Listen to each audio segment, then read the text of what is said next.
Hey, we are at day number 9 of 30 in this 30-day challenge to see if I can build and launch a product into market.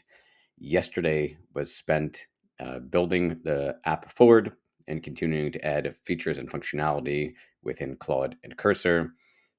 Was quite happy finding yesterday, I think I mentioned, had stumbled across explanatory mode. So the last week plus, I had been a bit disappointed. Claude was doing a great job in, or at least a good job in building the code, but I had no real understanding of what the heck it was doing.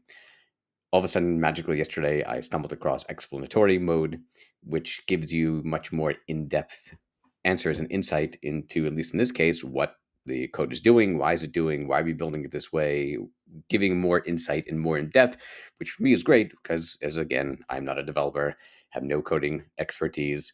So for me, this is also a great learning opportunity, which I'm quite much enjoying.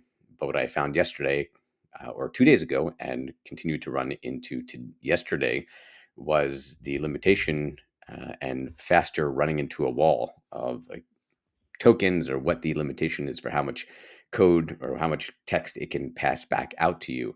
So it would give me a wall, would have to wait 3, 4 hours until I could do anything else, or the option to use a lower model.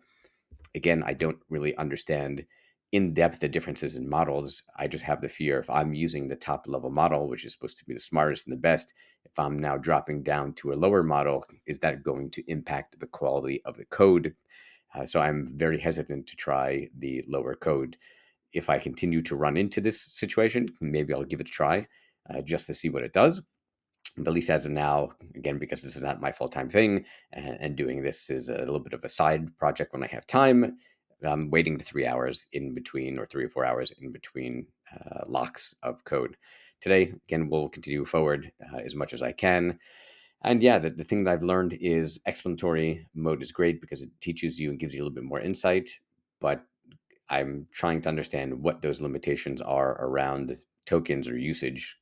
And that's, I think, the big question I have. Technical people in my mastermind group and to the community at large, I would love to learn a little bit more of what these limitations are and what these, I don't want to call it paywalls because it's not pay. I'm paying $20 for Claude, but what these limitations that I'm running into with how much code or how much text I can produce in a certain amount of time, because the expectation is, right, if I'm paying $20, right, it's not an extraordinary amount of money, but I'm paying for a paid plan, I should be getting a lot or potentially significantly more than maybe I'd be getting on the free. So if you're an expert in AI models and having more insight into limitations and why you're getting limitations, would love to hear from you.